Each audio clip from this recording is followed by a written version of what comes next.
व्यापार हम लोग हैं Chhattisgarh chamber of commerce and industries में। हमारे साथ में महामंत्री श्री अजय भसीन जी हमारे साथ में हैं, संगठन मंत्री जयराम जी हमारे साथ में, बहुत सारे मुकेश मोटवानी जी हमारे साथ में हैं। क्या नाम है आपका? सुरेश लखवानी तिल्दा से आए हैं। आपका? रमेश तिल्दा। मैं थोड़ा भूल गया था। अभी एक साइबर फ्रॉड अभी देख भी रहे हैं, एक अभियान भी हम लोगों ने शुरू किया था, इसी के साथ में क्लब करते हैं कि साइबर फ्रॉड बहुत ज़्यादा संख्या में हो रहा है। OTP अभी तो सिर्फ कहते हैं कि QR कोड भेजा है आपको, उसको स्कैन कर दीजिए, लेकिन अभियान भी चल रहा है रिजर्व बैंक की तरफ से, QR कोड के से पैसा जाता है, आता नहीं है। क्या कुछ कहोगे कि आप तो बड़े अभियान चलाए आपने, लगातार अभियान करते रहें, आपकी प्रेरणा से ही हम लोगों ने बाज़ार चलो, बाज़ार से खरीदी करेंगे, ऑनलाइन नहीं खरीदेंगे, साफ़ सफाई रखेंगे, ये अभियान सब चलाया था हमने। हम लोग Chhattisgarh chamber of commerce and industries के माध्यम से सदा ये कोशिश करते रहते हैं कि व्यापारियों को जागरूक करते रहें। सबसे पहले अगर लाभ हो तो वो मेरे व्यापारी को हो, और अगर नुकसान हो तो मेरे व्यापारी का ना हो। इस दोनों कड़ी में हमने एक अभियान चलाया कि ऑनलाइन से तौबा कीजिए, और अगर आपको सामान खरीदना है तो आप बाज़ारों में जाके ही खरीदारी करिए। इसका हम ये मानते हैं कि अगर हम कोई घरों में बैठ के मोबाइल से कोई सामान खरीदते हैं तो वो सामान हमारी हो सकता है उपयोगी हो नहीं हो, लेकिन अगर हम बाज़ारों में जाके किसी सामान को खरीदते हैं तो वहाँ से सामान के साथ साथ खुशियाँ भी घर लेके आते हैं, जो हमारे संस्कार है और जो हमारी परंपरा है। इसी कड़ी में हमने देखा है कि यहाँ साइबर फ्रॉड हो रहा है, और उसमें सबसे बड़े अगर सबसे ज़्यादा नुकसान किसी को झेलना पड़ रहा है तो हमारे व्यापारियों को झेलना पड़ रहा है। इसलिए हमने अपने व्यापारियों को सतर्क करने की कोशिश की है।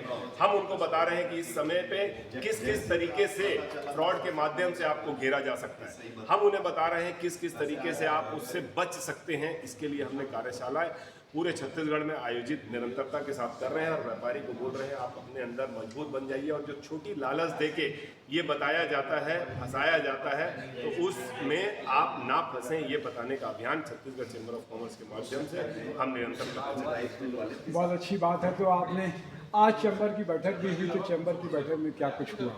आज ये रूटीन बैठक थी जो तिमाही बैठक होती है, और इस पूरे कार्यकाल की जो है स्वर्णिम बैठक थी, क्योंकि इस कार्यकाल को आज हमें 45 महीने हो गए हैं, जो पूरे छत्तीसगढ़ के इतिहास का सबसे लंबा कार्यकाल होने का गौरव आज हम सब पदाधिकारियों को प्राप्त हुआ है। तो इसमें हमने एक दूसरे को बधाई दी है, और जो नियमित कार्य होते हैं कि जो पूर्व में जो काम हुए हैं, जो खर्चे हैं वो पास कराए गए हैं, जो नए सदस्य आए हैं उनका अभिवादन किया गया है, और आने वाले समय में जो आयोजन चैम्बर के माध्यम से होने जा रहे हैं, क्रिकेट टूर्नामेंट होने जा रहा है, एक व्यापार मेले का आयोजन चैम्बर करने जा रहा है, और कुछ नीतिगत फैसले भी जो थे वो भी सदन के माध्यम से करने की कोशिश की गई है कि बंद को किस प्रकार से समर्थन दिया जाए, उसके लिए रूपरेखा तैयार की जाए। और सबसे बड़ी चीज जो चैम्बर में आज इस मीटिंग में हुई है वो ये हुई है कि अगर हमारा देश विकसित होने जा रहा है तो उसमें सबसे बड़ी भूमिका व्यापारी निभाने जा रहा है। हमारे अध्यक्ष अमर पारवानी जी ने आज पूरी की पूरी जो इंडस्ट्रियल पॉलिसी है 24-30 की,